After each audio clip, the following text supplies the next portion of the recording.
వ్యాప్తంగా ఈరోజు quit India ఉద్యమ స్ఫూర్తితో దేశవ్యాప్తంగా కార్మికులు కర్షకులు రైతాంగం పెద్ద ఎత్తున ఈరోజు ఆందోళన జరుగుతూ ఉన్నది.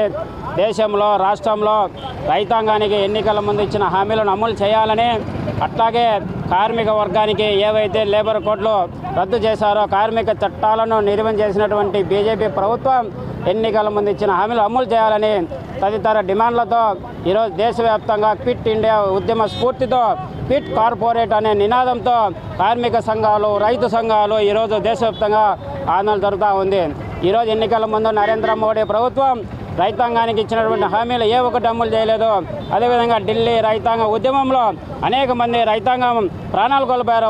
వాళ్ళకందరికీ నష్టపరిహారం ఇవ్వకుండా ఈరోజు నిర్లక్ష్యం చేస్తూ ఉంది. అదేవిధంగా ఢిల్లీ రైతాంగ ఉద్యమం సందర్భంగా రైతులకు కనీస మద్దతు ధర గ్యారెంటీ చట్టం చేస్తామని చెప్పినటువంటి నరేంద్ర మోడీ ఈరోజు ఇచ్చినటువంటి హామీని ఉల్లంఘించారు. అందుకనే ఈరోజు దేశవ్యాప్తంగా క్విట్ కార్పొరేట్ బహుళజాతి కంపెనీలకు ఈరోజు టాటా, రిలయన్స్, ఆదాని, అంబానీ లాంటి బహుళజాతి కంపెనీలకు ఈరోజు ఊడిగం చేసే రకంగా ఈరోజు బీజేపీ ప్రభుత్వం వివరిస్తూ ఉంది. దానికి నిరసనగా ఈరోజు దేశవ్యాప్తంగా కార్మిక సంఘాలు రైతు సంఘాలు నిరసన బాట పట్టాయి. అందులో భాగంగానే ఈరోజు కడప నగరంలో ఈ ఆందోళన జరుగుతూ ఉన్నది. బ్రిటిష్ వాళ్ళని తరిమి కొట్టారు. అదే స్ఫూర్తితో ఈరోజు కేంద్రం నుండి బీజేపీ ప్రభుత్వం ఏదైతే కార్పొరేట్ శక్తులకు అనుకూలంగా పనిచేస్తుందో దానికోసం ఈరోజు క్విట్ కార్పొరేట్ అనే పేరుతో ఈరోజు దేశవ్యాప్తంగా ఆందోళన కార్యక్రమం పిలిపేయాలని రైతు సంఘాలు, వ్యవసాయ కార్మిక సంఘాలు, కేంద్ర కార్మిక సంఘాలను కూడా పిలిపియడం జరిగింది.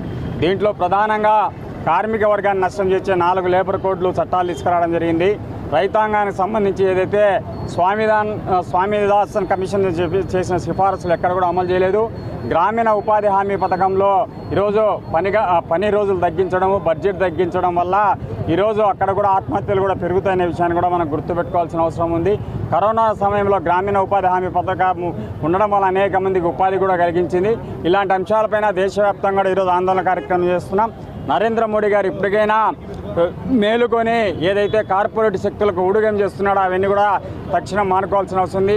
ఒకవైపున రైతులకు విత్తనాల వడ్లు సకాలంలో అందించలేకున్నారు. అట్లాగే యూరియా, ఫాస్ఫేట్, DAP సతవల ధరలకు సంబంధించి విపరీతంగా పెంచుతున్నారు. గతంలో నేరుగా సబ్సిడీ కంపెనీలకు ఇచ్చి రైతుకు తక్కువ ధరలు ఇస్తా అంటే ఈరోజు కొన్న తర్వాత రైతుల ఖాతాలో జమ చేస్తామంటున్నారు. సరైనది కాదని మేము ఈ సందర్భంగా తెలియజేస్తున్నాం. అట్లాగే బహుళజాతి కంపెనీలకు వేలాది ఎకరాలు ఇచ్చి సేద్యాలు చేయడం వల్ల ఈరోజు రైతులు ఆత్మహత్య చేసుకోవాల్సిన అవసరం కూడా వస్తుంది. కార్పొరేట్ రంగంలో ఉండే రైతులకు మాత్రమే ఇవాళ సబ్సిడీ ఇస్తున్నారు.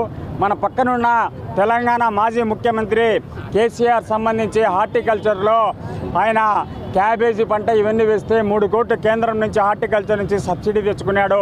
అంటే ఈరోజు సామాన్య రైతునికి కార్పొరేట్ యొక్క రైతుకు ఎంత తేడా ఉందో అనే విషయాన్ని మనం గమనించాలా.